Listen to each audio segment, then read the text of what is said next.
Assalamualaikum warahmatullahi wabarakatuh. Yang terhormat Bapak Nur Rosyid Mubtadai, Eskom MT, selaku dosen pengampu mata kuliah Sistem Operasi. Pertama-tama, perkenalkan diri saya terlebih dahulu. Nama saya Aldino Erlangga Syarianto, NRP 31225057 dari kelas D3 ITB. Di sini, saya akan mempresentasikan mengenai teknologi Docker dan Kubernetes. Jadi pertama-tama, saya akan membahas mengapa teknologi ini dihadirkan di dunia IT. Jadi pertama-tama itu muncul permasalahan dalam proses development suatu aplikasi, di mana terdapat perbedaan software dan konfigurasi dalam environment yang digunakan dalam proses development. Jadi ketika kita melakukan development beberapa aplikasi, maka kita tidak dapat melakukan pengujian ataupun deployment secara bersamaan, sehingga hal tersebut dapat memakan waktu. Setelah itu, teknologi kontainer hadir sebagai solusi, di mana kontainer merupakan sebuah teknologi yang digunakan untuk menciptakan sistem yang terisolasi pada level OS. Dengan menerapkan sistem kontainer, aplikasi akan dikemas dalam sebuah kontainer bersama dengan code, runtime, sistem library, dan binaries, serta konfigurasinya. Sehingga aplikasi dapat berjalan dan kompatibel dengan berbagai environment, bahkan multi-cloud sekalipun. Didukung dengan kontainer yang diciptakan dengan ukuran kecil dan dikenal sebagai lightweight platform sehingga mampu membuat aplikasi berjalan lebih cepat serta efisien. Dalam proses development aplikasi sebelumnya, beberapa pengembang menggunakan teknologi virtual machine, di mana pada pada sebuah komputer induk akan diinstal sebuah virtual komputer dengan OS-nya yang masing-masing. Hal ini juga dapat membantu dalam proses development. Namun, hal ini sangat menguras banyak resources karena sistem operasi memerlukan resources yang lebih besar untuk dirinya sendiri. Belum lagi, hal itu juga nanti akan dibutuhkan oleh aplikasi yang akan didevelop pada sistem operasi di virtual machine. Dapat kita lihat di sini teknologi container dapat menghilangkan layer DS operating system, di mana pada komputer induk kita dapat membuat sebuah kontainer atau sebuah environment yang terisolasi dari environment yang lain. Sehingga ketika aplikasi dijalankan, tidak akan mengganggu aplikasi lain yang dijalankan juga pada komputer induk ini. Hal ini lebih ringan, di mana kita tidak perlu menginstal sistem operasi untuk masing-masing dari aplikasi tersebut. Di sini, kita dapat menggunakan resources dari komputer induk kita langsung tanpa harus menggunakan virtual machine dan hanya melakukan isolasi dari environment tersebut. Dengan dalam hal itu, kita membutuhkan sebuah container management.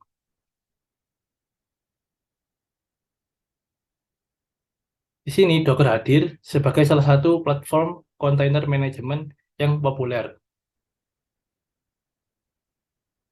Lalu apa itu Docker? Docker ialah platform open source yang memungkinkan pengguna untuk membangun, menguji, dan mendistribusikan aplikasi dalam environment yang terisolasi serta melakukan manajemen terhadap kontainer.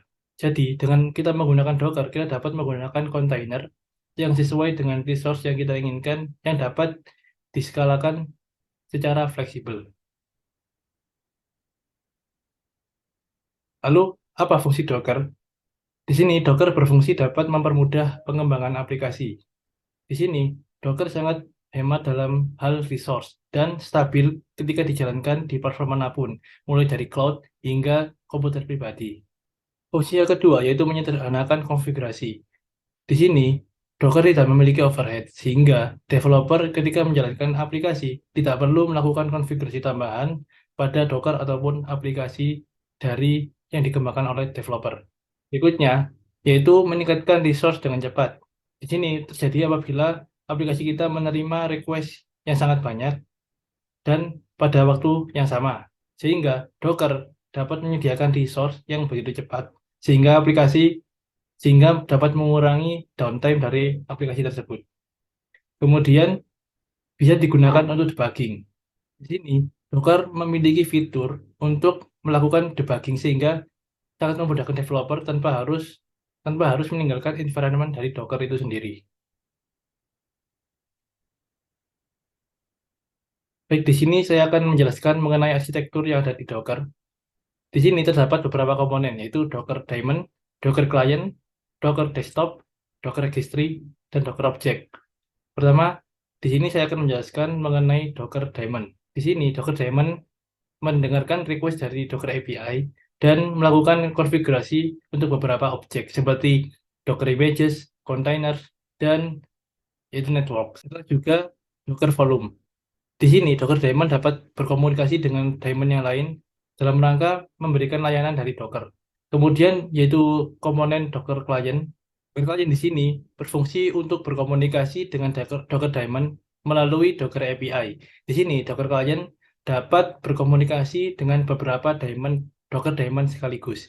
Berikutnya yaitu Docker Desktop. Docker Desktop di sini merupakan sebuah aplikasi yang dapat diinstal di platform Windows ataupun Mac sehingga dapat memudahkan para developer dalam melakukan pengembangan aplikasi dan membangun aplikasi yang berbasiskan kontainer. Berikutnya yaitu Docker Registry. Di sini Docker Registry menyimpan dari image-image dari aplikasi kita sehingga ketika kita melakukan push, maka kita akan mengirimkan image kita ke dalam Docker Registry. Namun sebaliknya, jika kita menggunakan perintah pull atau bisa kita asumsikan sebagai run, maka kita akan menarik beberapa image dari registry yang akan kita jalankan. Berikutnya yaitu Docker Object. Ini Docker Object dapat berupa yaitu Docker Image, Docker Container, Docker Network, dan Docker Volume. Baik, kemudian berikut situasi ketika kita harus menggunakan Docker. Pertama, yaitu deployment aplikasi pada berbagai platform. Hal ini terjadi ketika aplikasi kita harus berjalan pada multi-platform, di mana hal ini dapat menguras biaya ketika kita harus menjalankan pada metode VM ataupun metode tradisional pada komputer-komputer di mana satu komputer hanya menjalankan atau menguji satu aplikasi. Di sini, Docker dapat menyediakan platform yang terisolasi sehingga di sini Docker dapat menyediakan environment untuk menguji maupun melakukan deployment pada aplikasi kita secara paralel. Berikutnya, kita memerlukan Docker ketika aplikasi kita berjalan pada platform yang berbeda. Di sini, Docker akan menyediakan lingkungan pengujian yang terisolasi sehingga antara aplikasi kita dengan aplikasi kita yang lain, ketika saling berjalan bersama-sama, tidak akan saling mengganggu ataupun berebut resource. Ketika kita Kemudian kita akan menggunakan Docker ketika kita memerlukan manajemen resource container yang baik. Di sini Docker dapat mengontrol dari resource yang dipakai oleh beberapa aplikasi kita. Dan kita pun juga dapat menentukan resource yang kita butuhkan untuk setiap aplikasi kita. Kemudian Kubernetes. Kubernetes ialah sebuah platform open source yang berguna untuk melakukan manajemen kontainer pada sebuah ekosistem aplikasi serta melakukan automation, deployment, scaling, dan manajemen containerized application.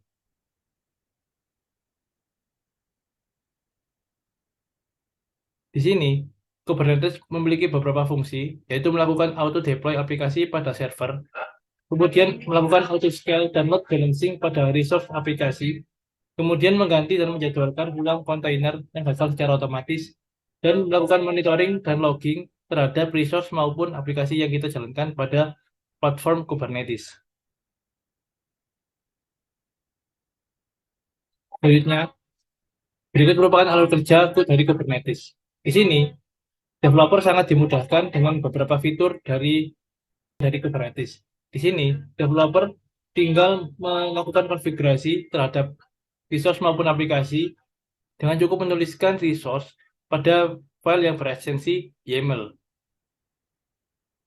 Di sini kita dapat menentukan seberapa banyak aplikasi yang kita inginkan dan seberapa besar scaling yang akan kita tentukan ketika aplikasi kita menerima request yang sangat banyak. Kemudian di sini kita tinggal mensubmit konfigurasi kita dan kemudian Kubernetes Master akan mengolah secara otomatis dari file konfigurasi tersebut. Sehingga developer tidak perlu memikirkan di mana aplikasi kita akan dijalankan maupun bagaimana cara handling dari resource ketika request dari aplikasi kita semakin besar. Di sini aplikasi kita akan dideploy pada suatu komponen yang disebut dengan Kubernetes Workers. Di sini terdapat beberapa nodes ataupun cluster tempat dari aplikasi kita akan berjalan.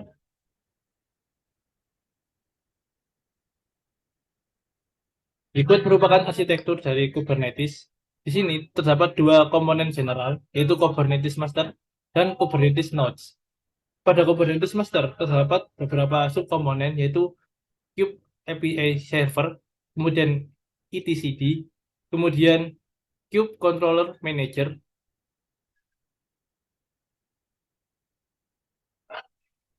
kemudian Kube Controller Manager, dan Cloud Controller Manager. Di sini, Kube API Server merupakan sebuah API yang digunakan untuk berinteraksi dengan Kubernetes Cluster. Kemudian etcd, di mana dia berfungsi sebagai database untuk menyimpan data dari Kubernetes cluster kita. Kemudian di sini terdapat Kube Scheduler. Di sini, Kube Scheduler berfungsi untuk memperhatikan aplikasi yang kita jalankan dan meminta node untuk menjalankan aplikasi kita. Kemudian terdapat Kube Controller Manager. Di sini, Kube Controller Manager berfungsi untuk melakukan kontrol terhadap cluster dari Kubernetes kita. Kemudian terdapat Cloud Controller Manager. Cloud Controller Manager berfungsi untuk melakukan kontrol terhadap interaksi dari Kubernetes dengan cloud provider. Selanjutnya terdapat komponen Kubernetes Nodes. Di sini terdapat subkomponen yaitu Kubelet, Kube Proxy, dan Container Manager. Yang pertama ialah Kubelet. Di sini Kubelet berjalan pada setiap node yang kita jalankan dan bertugas untuk memastikan bahwa aplikasi kita masih berjalan dengan baik. Kemudian di sini terdapat Kube Proxy. Di sini Kube Proxy bertugas sebagai proxy untuk arus network yang masuk ke dalam aplikasi kita dan juga sebagai load balancer. Kemudian di sini terdapat Container Manager. Di sini, Container Manager berfungsi untuk melakukan manajemen terhadap kontainer yang kita jalankan. Di sini, Container Manager berfungsi untuk melakukan manajemen terhadap kontainer yang kita jalankan pada server Kubernetes. Contohnya ialah Docker.